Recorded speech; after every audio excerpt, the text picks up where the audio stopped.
Manga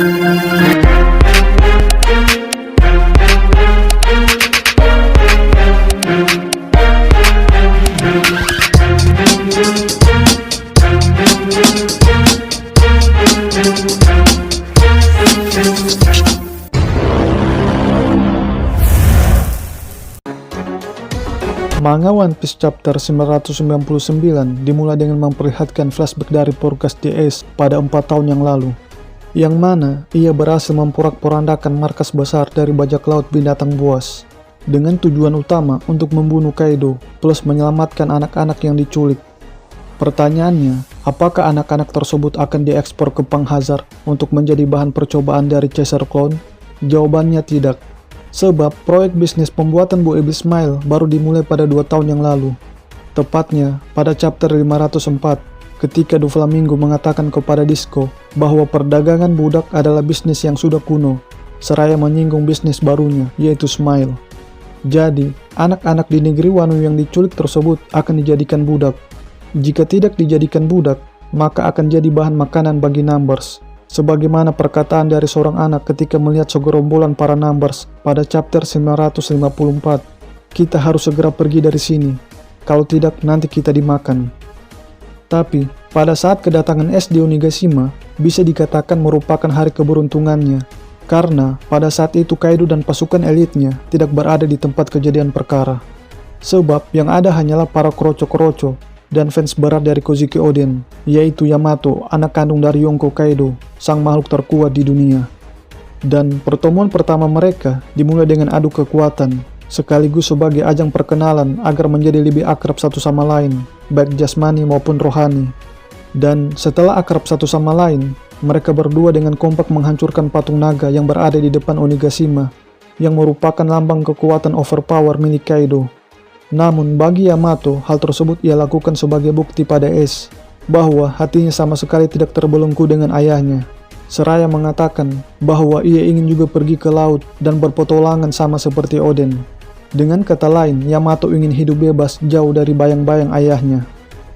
Sedangkan bagi Ace, tindakannya tersebut bukan hanya sekedar tindakan pengerusakan, tapi itu juga merupakan sebuah peringatan bagi Kaido bahwa ia suatu saat nanti akan datang kembali ke negeri Wano untuk menantang dan mengalahkan Kaido di markas besarnya sendiri.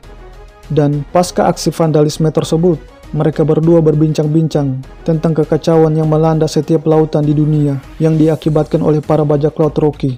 Akan tetapi, fokus utama Ace bukan pada bajak laut yang dimaksud oleh Yamato, sebab Ace lebih tertarik dan bersemangat untuk memperbincangkan Luffy, yang digadang-gadang olehnya sebagai bajak laut yang akan menggemparkan dunia nantinya. Interaksi Yamato dan Ace mengingatkanku kepada Shirohige ketika pertama kali bertemu dengan Oden. Kembali ke masa sekarang, Momo dan Shinobu yang sudah mengetahui ayah dari Yamato langsung terkejut bukan main, bahwa ternyata orang yang melindungi mereka berdua adalah anak biologis dari Kaido, yang notabene-nya merupakan musuh utama dari klan Kozuki. Dan di saat waktu yang bersamaan pula, Momo dan Otama akhirnya mengetahui hubungan Ace dan Luffy yang sebenarnya, terutama ayah dari Ace, yaitu Goldie Roger, hingga membuat Momo menganga tak karuan. Lalu Yamato menyinggung tentang nama D yang disandang oleh Luffy.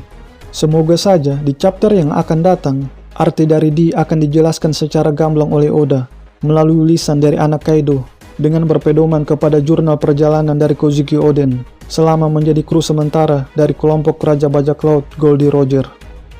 Sementara itu, di tempat pesta perjamuan, Queen memerintahkan anak buahnya untuk menangkap Marco. Tetapi, sebelum itu terjadi, Marco memerintahkan Robin dan Brook untuk lari ke dalam kastil, tempat di mana Luffy, Sanji, dan Jinbei berada. Dengan masuknya mereka berdua di dalam kastil, semakin memperkuat kemungkinan bahwa Robin dan Brook akan menolong Sanji dari hawa nafsu angkara murkanya yang sudah sangat melampaui batas maksimal, sampai-sampai ia menganggap bahwa tempat ia disekap adalah surga dunia. Masih di tempat yang sama, anak buah Queen berhasil mengepung dan menyerang Marco. Namun ia berhasil meloloskan diri dengan kekuatan buah iblisnya, sambil membawa terbang Zoro ke udara untuk menuju ke tempat 9 sarung pedang merah berada. Melihat hal itu, 2 komandan Astar Kaido langsung bertransformasi dalam wujud full zone-nya. Dan tanpa menunggu aba-aba, Queen langsung menyerang si burung Phoenix dengan bazooka yang berada di dalam mulutnya. Tapi, bukan Marco namanya jika ia langsung tertembak jatuh. Apalagi kemampuan buah iblisnya mampu melindunginya dari segala serangan apapun, kecuali peluru yang terbuat dari batu laut. Meskipun berhasil lolos dari tembakan Queen, usaha Marco belum tuntas. Sebab di depan matanya masih ada King yang juga dapat terbang sama seperti dirinya. Dan King menganggap jika mereka membunuh Momo, maka pertempuran ini akan segera berakhir. Sedangkan Marco menganggap bahwa yang dihadapi oleh bajak laut binatang buas bukan semata-mata atas nama klan Kozuki, tapi juga melawan generasi baru. Karena cepat atau lambat, generasi baru akan merebut dan menggantikan kedudukan dari generasi lama.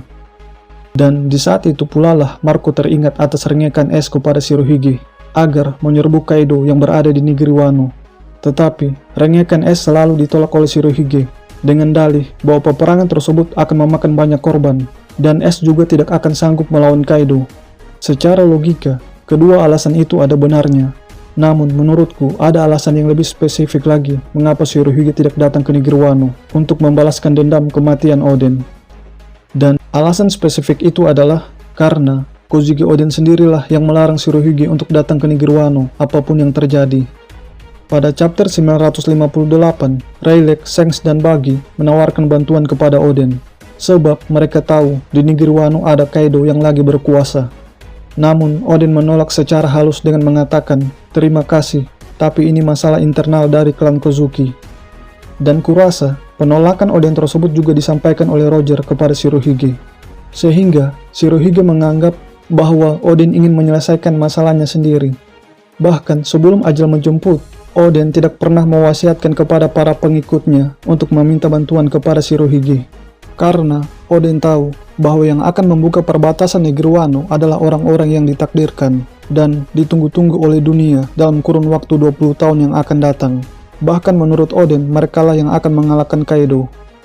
Mereka yang dimaksud Oden di sini ialah kelompok bajak laut topi jerami. Maka, atas dasar alasan itulah yang membuat Nonotoki mengirim Momo dan Kinemon CS ke masa depan yang ditentukan, yaitu masa di mana Kaido akan dikalahkan.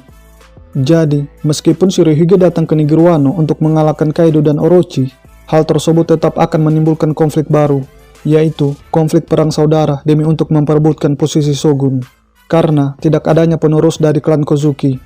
Kalaupun penduduk negeri Wano bermusyawarah untuk memilih Shimotsuki Yasue sebagai Shogun baru, maka Yasue pasti dengan tegas menolaknya, seperti penolakannya pada Kozuki Oden yang memilihnya menjadi pengganti ayahnya. Lagi pula, Yasue masih menyimpan harapan kepada penerus klan Kozuki satu-satunya, yaitu Momonosuke, yang pada saat itu masih melintasi waktu. Panel berpindah ke atas atap Onigashima, yang mana Big Mom mengatakan kepada Kaido bahwa Nico Robin harus dibiarkan hidup-hidup, sebab ialah satu-satunya untuk saat ini yang bisa membaca poneglyph. Sedangkan Puding belum bisa diandalkan karena kekuatan mata tiganya belum bangkit. Tak hanya itu, Big Mom juga menyinggung tentang Road Poneglyph yang menurut perkiraannya ada di ibu kota bunga. Tapi, yang lebih mengejutkan dari itu semua ialah kekuatan buah iblis yang dimiliki oleh Kaido, yang ternyata adalah buah iblis Zoan ikan mistik. Menurut legenda dari Cina, bahwa ikan koi mencoba berenang melawan arus di Sungai Kuning. Tetapi, hanya sedikit dari mereka yang berhasil melewati gerbang naga. Dan, adapun yang berhasil tersebut akan berubah menjadi seekor naga. Mungkinkah Eiichiro Oda mengadopsi cerita tersebut di dalam manganya? Entahlah, biarkan waktu yang menjawabnya. Demikianlah review One Piece chapter terbaru pada kesempatan kali ini. Bagi teman-teman yang telah menonton video ini, kritik dan sarannya akan selalu diterima. Dan terima kasih banyak atas dukungannya.